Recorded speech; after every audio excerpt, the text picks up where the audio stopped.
Շորթերը շատ դիտումներ են հավաքում, եկեք հասկանանք ընդհանրապես արժե այս տեսակի կոնտենտը համատեղել ձեր ալիքի հիմնական կոնտենտի հետ, թե չէ։ Ու ինչի են շորթերի առաջխաղացումից հետո միանգամից կանգ առնում։ Ճիշտ է, որ դրանք հանգարում են ալիքի երկար տեսանյութերի առաջխաղացմանը։ Ողջույն, այսօր առանց ջուր ծեծելու կասեմ մի քանի մեթոդ, թե ինչպես օգտագործել ձեր շորթերը առանց ալիքին վնասելու։ Ինչպես են աշխատում շորթերի ալգորիթմերը։ YouTube-ի շորթերը ապրում են առանձին էկո համակարգում ու երկար վիդեոների ալգորիթմը ստեղ չի աշխատում։ Շորթերի դեպքում կարևոր է թեմայի մեջ պահելն ու վիդեոները մաքսիմալ երկար նայելը, ու ջրժանյան էլի, ներգրավվածությունը, հավանումներն ու մեկնաբանությունները, ինչպես նաև վերջին ամսում արդեն ավելացել է ստեղ վերանայումը։ Այսինքն, երբ որ քո վիդեոն մեկ անգամից ավել են նայում իրար հետևից։ Ստեղ կարևոր է իմանալ, որ շորթերն ու երկար վիդեոների ճանապարհները գրեթե չեն հատվում։ Ալգորիթմը ավտոմատ համակարգում չի առաջարկում շորթերից անցնել երկար վիդեոների։ Իսկ ի՞նչն է համարվում շորթի համար դիտում։ Շորթի համար դիտումը համարվում է առաջին վայրկյանից սկսած, ի տարբերություն երկար վիդեոների, որտեղ դիտումը համարվում 30-րդ վայրկյանից սկսած։ Սա նշանակում է, որ պահպանման չափանիշներն ավելի զգայուն են։ Եթե օրինակ դիտողը սկրոլ է անում, դա արդեն բացասական ցուցանիշ է։ Այսինքն ես բացեցի ձեր շորթը, միանգամից սկրոլ արեցի, չնայեցի, սկրոլ արեցի։ Այդ մի վայրկյանը ձեր ուժժանյայի վրա շատ վատ է ազդելու։ Ու ստեղ մենք գալիս ենք ամենահետաքրքիր ու կարևոր հարցերից մեկին։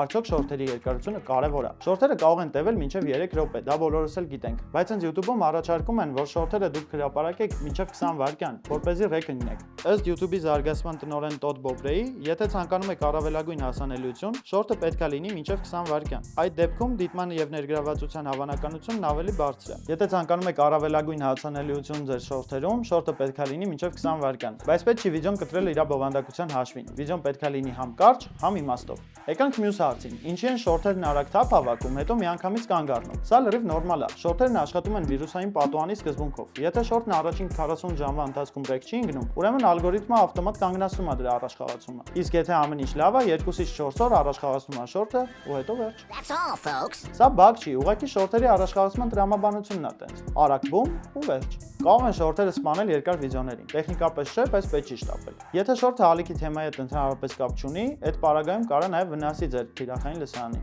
Այ օրինակ, եթե դուք ստեղծում եք կրթական կոնտենտ, բայց հրապարակում եք վերացական մեմեր ձեր շորթերում, դուք փչացնում եք ձեր ալիքի պրոֆիլը, փոխելով թիրախային լսարանին։ Ոնց ենք աշխատում մենք։ Սփինում մենք ալիքի առաջխաղացման համար առաջին մի քանի շաբաթը շեշտը դնում ենք միայն երկար վիդեոների վրա։ Շորթերը հետո էլ կհրապարակենք։ Նախ երկար վիդեոների հիման վրա մենք կառուցում ենք լսարանի վարքագիծ, որ ալգորիթմը հասկանա, թե ով է մեր թիրախային լսարանը։ Իսկ հետո արդեն շորթերն ենք ավելացնում մի քանի վիդեոներից հետո, բայց դրանք արդեն պետք է կապված լինեն մեր երկար վիդեոյի թեմայի հետ, կամ լինեն թիզեր վիդեո, կամ էլ ինչ-որ լրացուցիչ փաստ այդ վիդեոից։ Այս մեթոդը մեզ թույլ է տալիս ծանոթանալ թիրախային լսարանի հետ եւ հետագայում ապահովում է կայուն աճ։ Եվ ինչպես խոստացել էի, շորթերի անվտանգ օգտագործման 4 եղանակ։ Առաջինը՝ շորթերը կապեք երկար վիդեոների կոնտենտի հետ։ Մեկ ալիք, մեկ թեմա, մեկ ոչ։ Երկրորդը՝ մի հրապարակեք շորթեր ալիքի կյանքի առաջին շաբաթներին։ Նախ կայունացրեք եւ ուսումնասիրեք ալգորիթմը։ Երրորդը՝ ստեղծեք տարբեր փլեյլիստներ։ Բաժանեք շորթերն ու երկար վիդեոները թե վիզուալ, թե տեքստով։ Եվ չորրորդը՝ օգտագործեք շորթերը որպես թիզեր մեծ էպիզոդի թողարկումից առաջ կամ հետո։ Սենց դուք կբարձրացնեք հետաքրքրությունը։ Ու որպես վերջաբան ուզում եմ ասել, որ շորթերը հզոր գործիք են, եթե գիտես ոնց օգտագործել։ Դուք էլ կիսվեք ձեր փորձով մեկնաբանություններում։ Ինչպես եք օգտագործում շորթերը, դրանք հրապարակելուց հետո ունեցել եք խնդիրներ, թե չէ։ Ու եթե դու էլ ես ուզում YouTube կոնտենտ, բայց չգիտես ինչից սկսել, գիտես ում դիմել։